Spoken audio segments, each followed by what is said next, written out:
estudantes do Meu Brasil, está entrando no ar mais uma edição da Hora do Enem. E você vem de carona comigo nessa reta final de preparação para o Exame Nacional do Ensino Médio.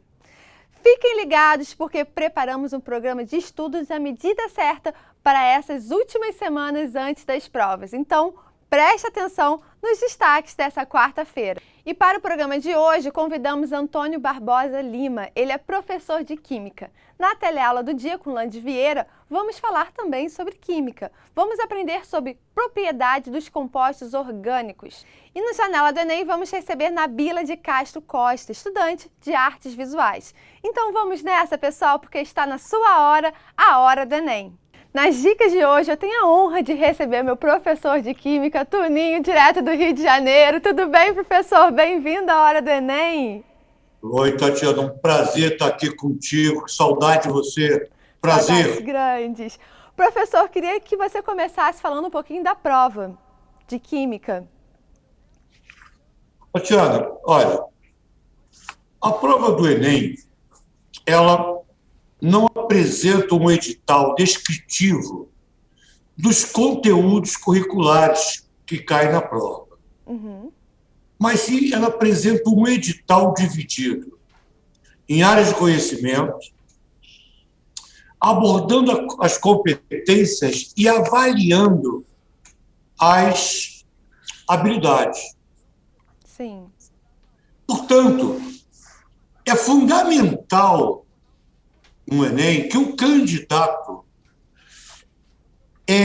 entenda que a prova do Enem contém questões que não pretendem avaliar apenas o seu conhecimento, Sim. mas também se ele sabe o que fazer com esse conhecimento. Entendeu? Agora, professor, como que essas questões caem? Pois é, esse é o grande slam. O candidato, eu acho que ele não deve se preocupar apenas com o conteúdo que cai, mas sim como elas caem. Exatamente isso. Como esses conteúdos serão abordados. Isso, você tocou no ponto-chave. Como elas caem? Porque o que cai, simples, é o de sempre. Função orgânica, estequiometria, todo mundo está calejado de saber isso. Não há nenhuma novidade. O importante é saber como isso cai. Então, eu preparei aqui... Algumas questões, para dar um exemplo. Exato. Então, vejamos. Uma questão da prova do Enem dizia assim, falava sobre cheiros de peixe nas mãos. Você, excelente cozinheiro, já passou por isso. Fazendo aquele peixe de domingo, aquele cheiro de peixe nas mãos. Aí o Enem diz assim, os cheiros de peixe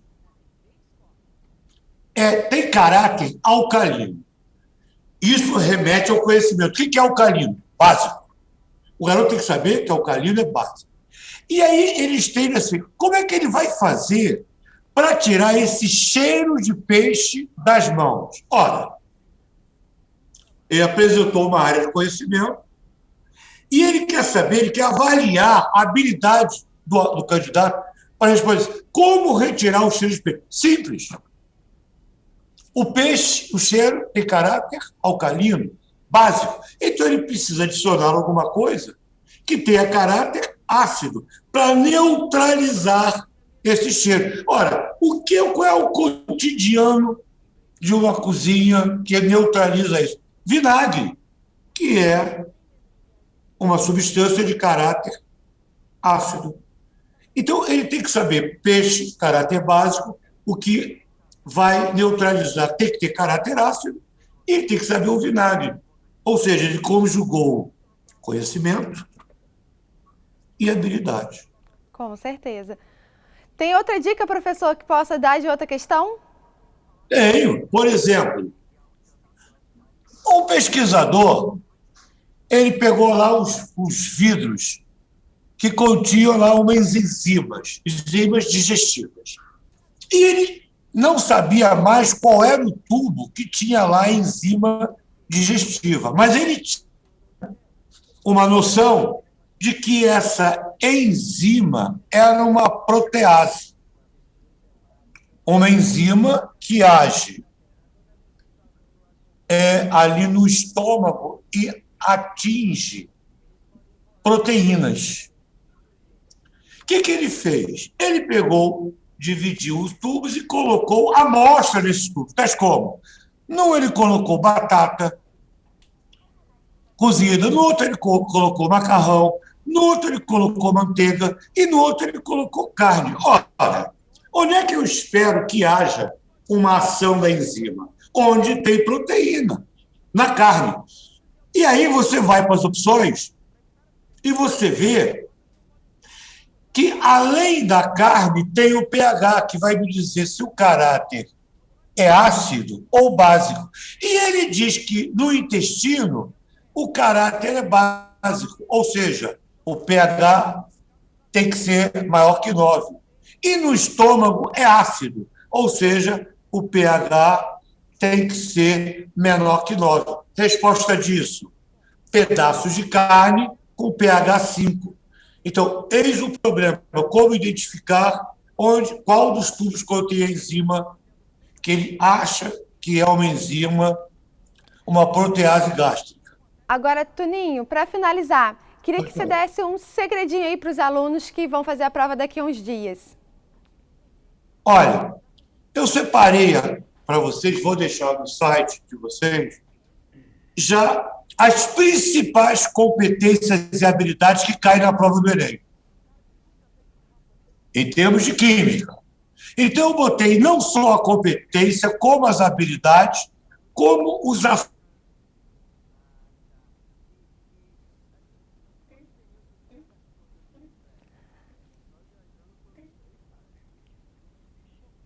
a queima do combustível. Não só a queima do combustível, mas o impacto ambiental que ele vai causar. Competência 5, habilidade 17. Isso vai trabalhar com entalpia. Em que forma? Gráfica. Vai trabalhar também com emissões radioativas.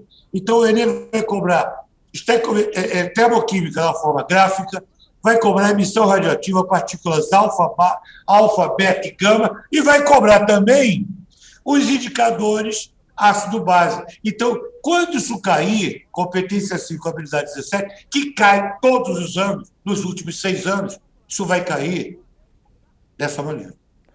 Muito bom, professor. Quero te agradecer demais pela sua presença e participação aqui na Hora do Enem. Obrigada pelas dicas, tanto nas questões e também do que vai cair na prova. Obrigada, Toninho. Muito obrigado pela oportunidade. Um grande abraço. Prazer em revê-la. Muito sucesso. Meu. Gente, professor de Química, professor Toninho, participando aqui da Hora do Enem.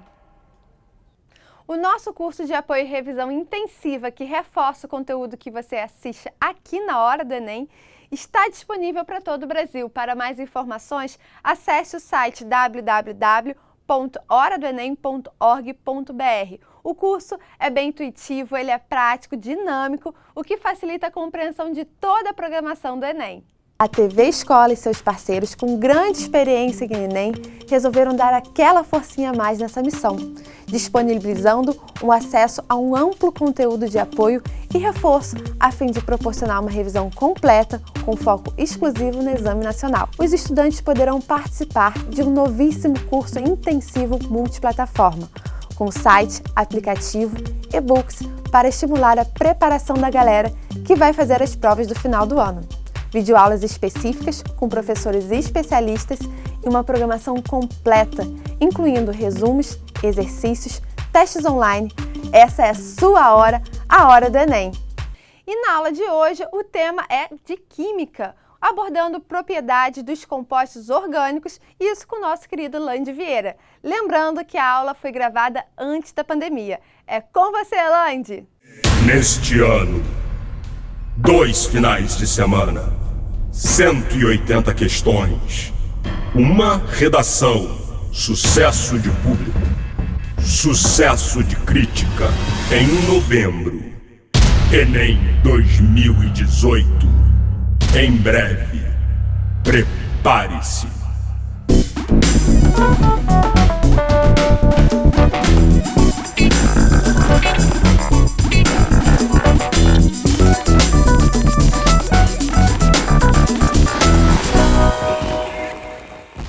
Hora do Enem no ar, falando de química. O tratamento de resíduos é uma questão ambiental urgente. E o nosso convidado está preocupado com isso. Ele está na graduação e já pesquisa um método para lidar com a presença de antibióticos no esgoto. E ainda tem um projeto sobre alternativas naturais para o combate à dengue. É o estudante de Engenharia Química da UniOeste, Vinícius Calneto. Mas é só daqui a pouquinho, porque antes entra em cena a professora Natália Terra. Professora, tudo bem? Olá, tudo bom? Seja bem-vinda, professora, Obrigada. mais uma vez. Papo reto, professora. O que os candidatos precisam saber sobre as propriedades físico-químicas dos compostos orgânicos? Então, Andy, muita coisa. Essa é uma matéria que cai com uma certa frequência, né? E aí eles precisam ter clareza. Primeiro, da distinção entre composto orgânico e inorgânico. Depois disso, ele precisa conhecer a natureza desses compostos, algumas características no que diz respeito à isomeria ou polimeria, dentro das propriedades especificamente, como esses compostos se comportam, por exemplo, em determinados solventes, água ou solventes orgânicos, a questão do ponto de fusão e ponto de ebulição de cada um desses compostos, densidade, condutividade elétrica. Então, são vários aspectos sobre os compostos que eles precisam ter um mínimo de clareza sobre eles. E é um assunto super interdisciplinar, né? De certa maneira, sim, né? Essas propriedades que a gente chama de físicas, densidade, ponto de fusão e ponto de ebulição, estão sendo agora aplicadas para compostos que são químicos. E a gente tem que saber relacionar essas coisas todas. Topa dar aquela revisada ali, um esqueminha no quadro? Com certeza. Vamos Vamos lá, embora. professora.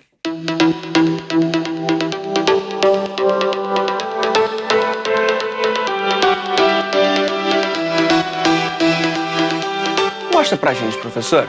Então, eu tentei organizar aqui colocando as duas principais propriedades, ou aquelas que são mais abordadas nos exames, né? PF, ponto de fusão, PE, ponto de ebulição, que consiste na temperatura mínima necessária para que os compostos mudem de estado físico. Fusão de sólido para líquido, ebulição de líquido para gasoso. E solubilidade, como que ele se comporta quando em água, né? E aí, basicamente, tem dois critérios que são fundamentais para poder fazer essa análise. Uma é a massa molecular, o tamanho do composto, né? Pensando que os compostos orgânicos, os hidrocarbonetos, primeiramente, que são aqueles formados apenas por hidrogênio e carbono, pensando que eles são apolares, né? Quanto maior a cadeia, primeiro, mais energia eu preciso para mudar de estado físico, né? Porque eu preciso de mais calor para romper essas ligações, e menos solúvel ele é em água, porque a água é um composto polar. E a gente tem uma máxima na química que a gente diz que semelhante dissolve semelhante. Portanto, se a água é polar e os hidrocarbonetos são apolares, eles não vão ser solúveis.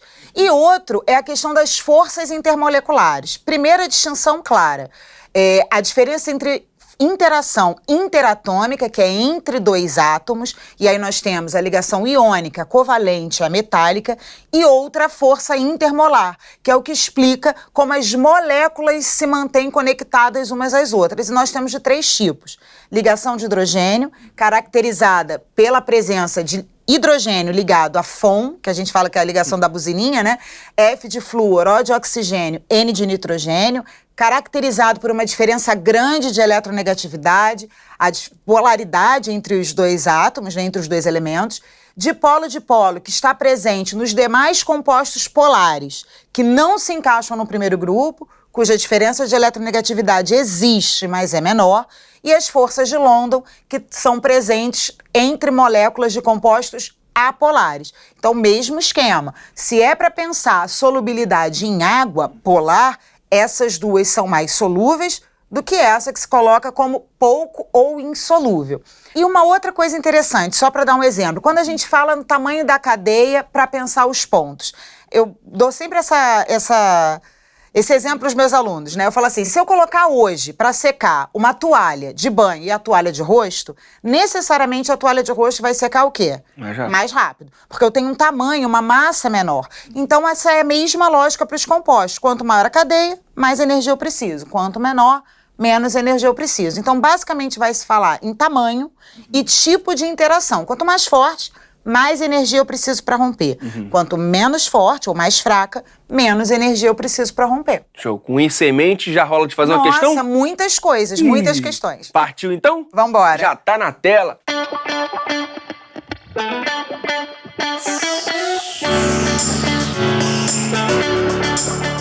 Olha lá, ó. Questão 130 do Enem de 2017, caderno azul, primeira aplicação. Professora, por gentileza. Posso? Vou ler o enunciado, né? Eu costumo sempre dizer que uma das maiores dificuldades dos alunos na prova é a leitura desse enunciado. Que ao mesmo tempo que tem um ponto positivo, que ela costuma trazer explicações para trazer clareza ao aluno do que está sendo tratado, eles acabam se tornando difíceis de ler, porque ou são muito longos ou usam termos que não são tão familiares. Então esse é o caso. Ele fala da cromatografia, né? Que é um método de separação de misturas. A cromatografia em papel é um método de separação que se baseia na migração diferencial dos componentes de uma mistura entre duas fases immiscíveis.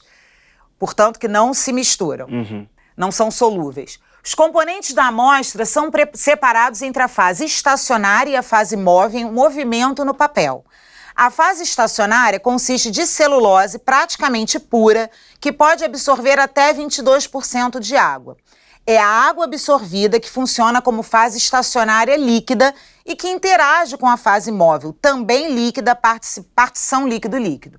Os componentes capazes de formar interações intermoleculares mais fortes com a fase estacionária migram mais lentamente. Uma mistura de hexano com 5% volume de acetona foi utilizada como fase móvel na separação dos compostos de um extrato vegetal obtido a partir de pimentões. Considere que esse extrato contém as substâncias representadas. Nem vou dizer os nomes, tá? Porque são trava-língua. Difíceis, né? A substância presente na mistura que migra mais lentamente é o... Olha só, eu se fosse aluna nessa época, eu ia ler essa questão e entrar em pânico. Porque ela explica um método que é até simples da gente explicar, né? Eu acho que eu já até em outro momento falei dele aqui.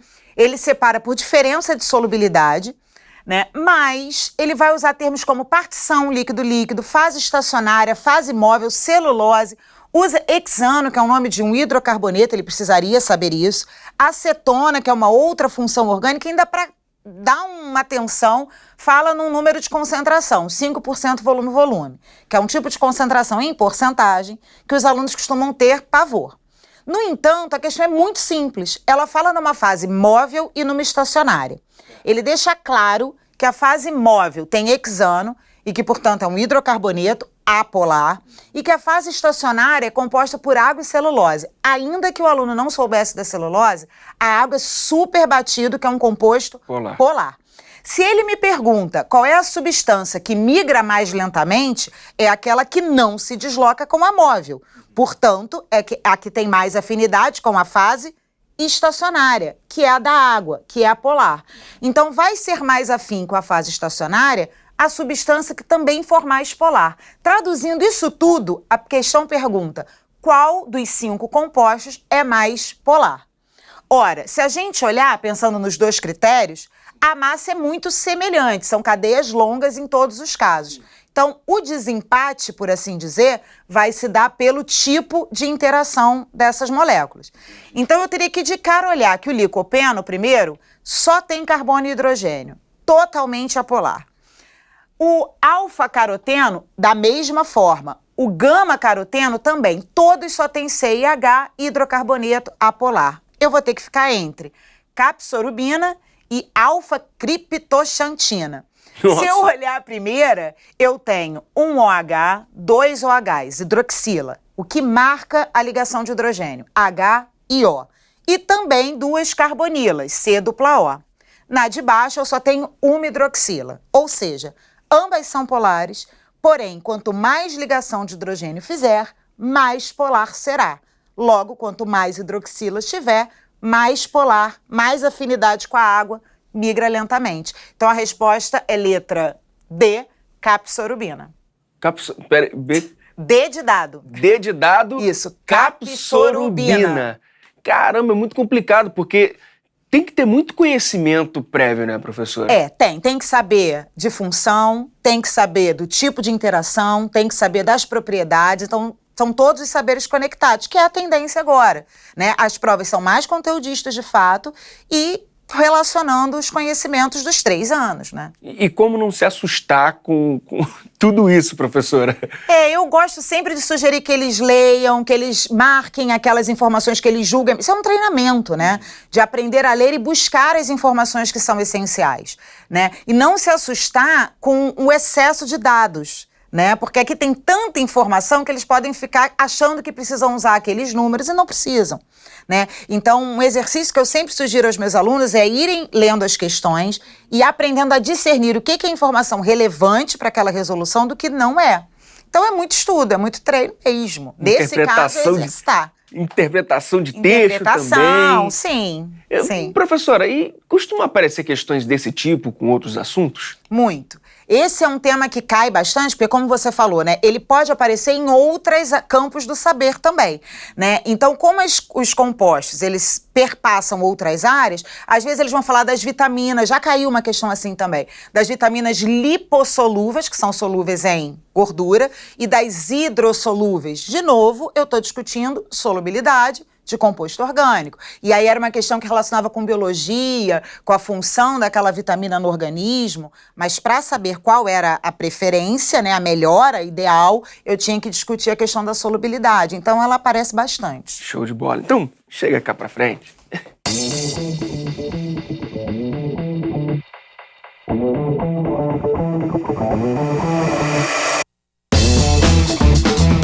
Professora, eu não posso deixar você sair daqui sem dar aquela dica classe A, por gentileza. Uma dica, né? A gente vai sempre achando que vai ter uma receita de bolo que vai dar o caminho. Eu acho que sempre é refazer as avaliações, as provas, ver as videocorreções da hora do Enem, e é fazer esse estudo a partir das questões, né? Fazer esse levantamento, tem vários sites que tem isso, tem um blog do Enem, inclusive, né? Onde coloca os temas, os níveis de dificuldade, os assuntos que são mais recorrentes, e fazer questão anterior. Eu acho que é a partir daí que você percebe as fragilidades, né? Porque o aluno chega no último ano achando que vai pegar o livro e vai estudar do início. Não vai. Ele tem que ir à teoria a partir do exercício, porque, eu repito, a maior dificuldade deles não é no conceito, é na leitura e apropriação desse conceito para investigar aquela situação, problema. Então, eles precisam conseguir dar esse salto daquilo que eu domino para como eu interpreto uma situação real e aplico aquele saber, né? Show de bola, professora. Muitíssimo obrigado mesmo. Prazer foi meu, obrigada. Volte sempre. Com certeza. O nosso convidado é estudante no curso de Engenharia Química da Universidade Estadual do Oeste do Paraná e já mergulhou no mundo da pesquisa científica para resolver problemas sérios. Ele é um dos pesquisadores que desenvolveu o método para eliminar resíduos de antibióticos no esgoto. O nome dele, Vinícius Calneto. Por gentileza? Tudo bom, Vinícius? Tudo certo? Seja bem-vindo. Obrigado. Vinícius, de onde exatamente vêm esses resíduos e por que é tão importante tratá-los? Então, a relação entre fármacos em águas residuais é bem prática. E, aliás, águas residuais, toda vez que eu falar isso, eu estou me remetendo àquele esgoto que já passou pela estação de tratamento de esgoto, as ETEs, e já está pronto aí para ser desembocado num rio ou, se não, recirculado no sistema hídrico. Mas, enfim, fármacos e águas residuais, eles advêm aí, assim, da gente, quando a gente consome algum antibiótico ou qualquer outro medicamento, o corpo ele não absorve todo o medicamento. Então, essa parte que não foi catalisada, ela é excretada. E como tudo que a gente excreta vai para o esgoto, acaba que o esgoto chega lá com todos os outros dejetos, mais os antibióticos. E o grande problema da questão é que os atuais tratamentos de esgoto, os tradicionais tratamentos de esgoto, eles não conseguem eliminar totalmente esses fármacos.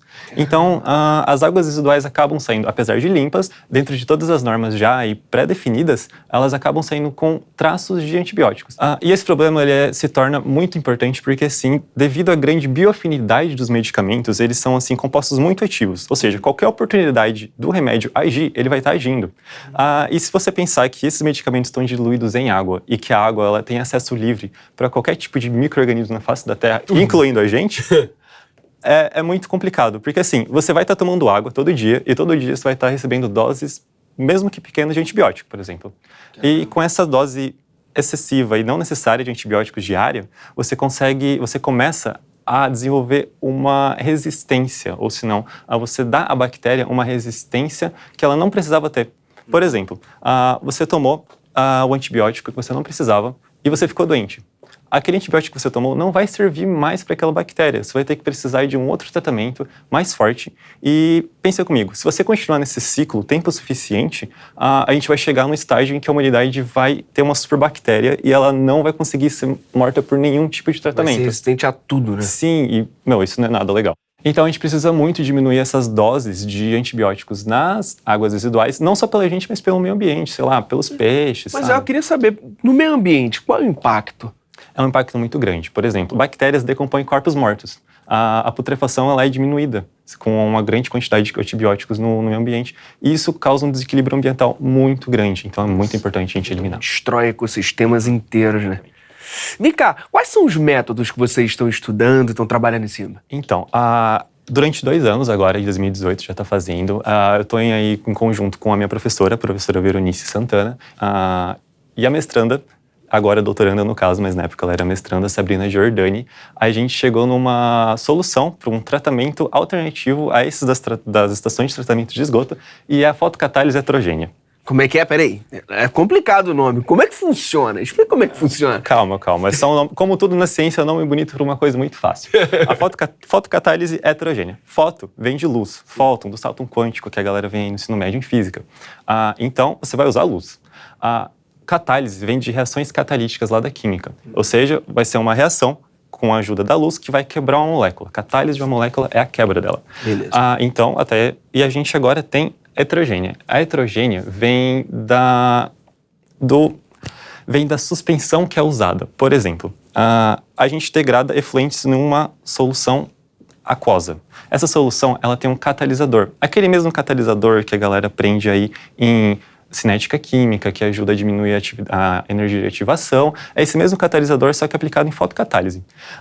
E então, isso é uma suspensão heterogênea, ou seja, tem a solução aquosa com água residual e o catalisador na fase sólida, que é um pozinho que a gente joga ali. Entendi. Então é um pozinho que tem, lógico, não é um pozinho simples, todo trabalhado e pensado para isso, que junto com a ação da luz acaba quebrando essas moléculas. Exatamente. É uma quebra através da luz de uma solução qualquer, com a ajuda de um catalisador para acelerar todo o processo. E é uma solução barata? É uma solução extremamente barata. Assim, esse método da fotocatálise, ele é barato, ele é rápido, ele é fácil de ser implementado. E ele também, ele não pode ser assim, só usado para antibióticos, ele pode ser usado assim numa indústria têxtil, por exemplo, que você tem vários corantes sendo jogados ali em tanques de sedimentação, por exemplo. Se você aplicar a fotocatálise, esse tempo de tratamento de efluente, que é o que sai da fábrica, ele diminui muito. E em relação ao custo, nesse projeto a gente utilizou uma técnica de produção de catalisadores que ela não usa altas temperaturas. Então, sai mais barato porque você evita aí calcinação, enfim, que é alguns processos muito chatos que você tem que fazer e que demanda tempo e dinheiro, e que ninguém gosta disso, né? Show de bola. Então, vocês, além de descobrirem uma forma, um processo, uma forma de quebrar essas moléculas e tal, vocês descobriram um método, uma forma de construir esse catalisador. Foi uma adequação aí que deu certo. Assim, às vezes a gente não tem todos os instrumentos que a metodologia precisa, apesar de seguir a metodologia, a gente pode adequar ela para as nossas necessidades e acabou sendo muito bom.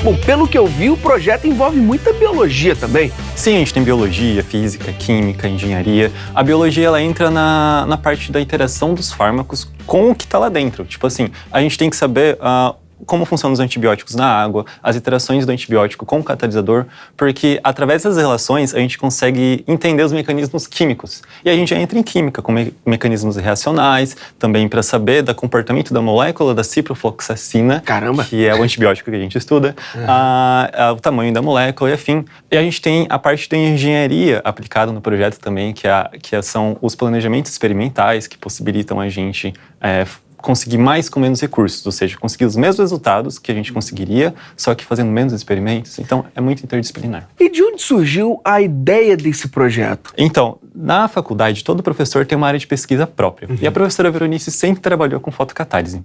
Então, juntamos eu e a Sabrina e a gente foi estudar o comportamento da fotocatálise nos antibióticos, porque a gente sempre via muito corante, muitas, assim, outras áreas que já estava muito saturado de artigos publicados. E a gente também foi muito influenciado porque na nossa região tem uma grande empresa farmacêutica, a produtora de genéricos, e a gente pensou em que, quem sabe, no futuro, talvez não tão próximo, aplicar isso lá no processo deles também. Show de bola. E vem cá, vale a pena se envolver em pesquisa já na faculdade? Vale muito a pena, porque muitos pensam que não vão dar tempo, que não vão dar conta, mas a gente consegue dar conta. É tudo, assim, extremamente regulado, muito regrado. E também tem uma parte que você conhece muitas coisas que você não conheceria, ou também que você vai conhecer, mas você vai conhecer depois. O que possibilita você a chance de um aprendizado muito melhor quando chegar a sua vez de aprender na sala de aula.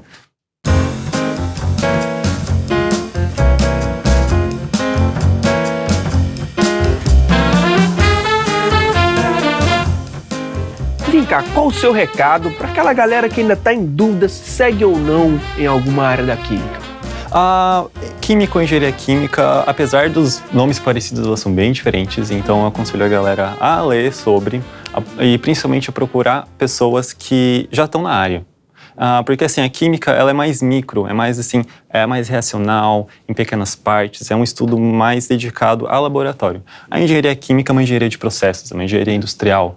A gente pega o que a química estuda e aplica para uma indústria, para uma cadeia produtiva e várias outras áreas. Então a dica para esse pessoal é leia sobre, pesquise, fale com quem está na área, porque isso é muito importante, quem está estudando, quem está trabalhando, e não se deixem pelos nomes, porque às vezes eles podem dizer o que você não espera. E para quem quer saber um pouco mais sobre tudo que a gente conversou e sobre o seu projeto também? Sobre esse projeto você pode pesquisar muito no currículo Lattes da professora Veronice, ela é uma especialista em fotocatálise. E no Janela do Enem de hoje, direto do Rio de Janeiro, a querida Nabila. Tudo bem? Bem-vinda à Hora do Enem. Tudo bom. Obrigada, bom dia para você. Obrigada pelo convite. Prazer é meu te receber aqui. Nabila, eu fiquei sabendo que o problema não foi passar, mas sim em decidir o que você ia fazer da vida, né? Queria saber como que foi para você. Definitivamente, o problema foi decidir. Eu acho que a gente, né, quando a gente é novo, né, mais novo, a gente tem que decidir o que a gente vai fazer da vida, né? A gente chega no vestibular e fala, meu Deus, o que eu quero ser? Eu quero ser advogado, eu quero ser professor, eu quero ser engenheiro.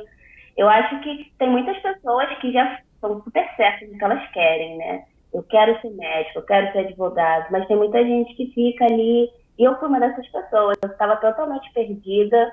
Eu lembro que eu fiz vestibular para várias coisas diferentes. Cada faculdade eu fiz um vestibular diferente. Assim, eu acho que eu gosto um pouquinho disso, acho que eu gosto um pouquinho disso, fazendo de tudo. E como foi que você chegou realmente à decisão? Então, primordialmente, depois que eu fui fazendo as decisões, eu fui vendo a grade dos cursos. E aí eu fui vendo o que mais me interessava. E não sei por que despertou uma sementinha em mim, eu falei, caramba, eu podia ser professora. E aí eu acabei decidindo pela licenciatura, né? Acabei decidindo.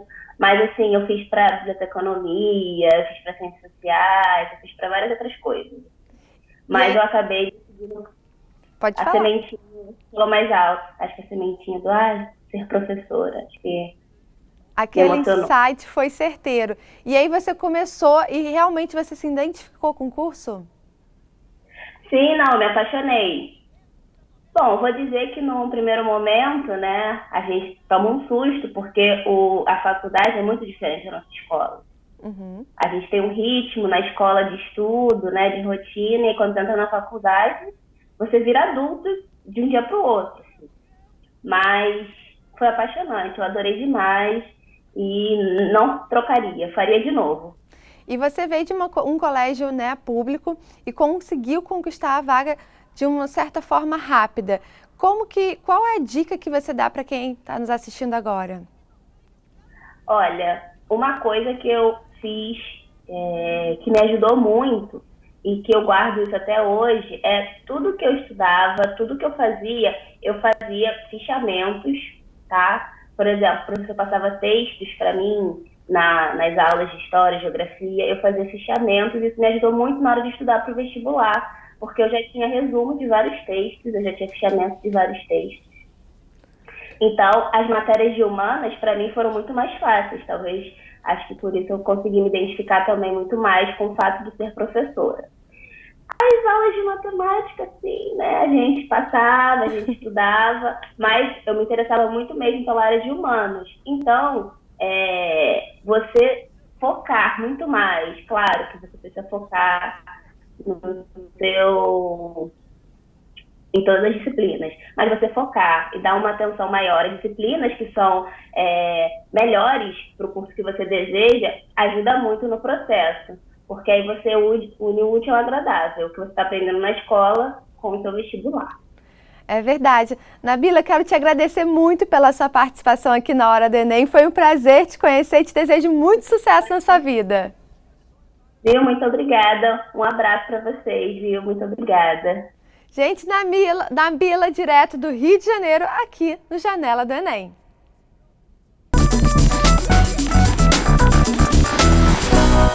Tá chegando a hora do final, mas se você perdeu algum conteúdo, você já sabe. Fim de semana tem maratona, aos sábados a partir de 13h e domingo começa às 6h. E você também pode manter em dia seu programa de estudos no nosso canal do YouTube.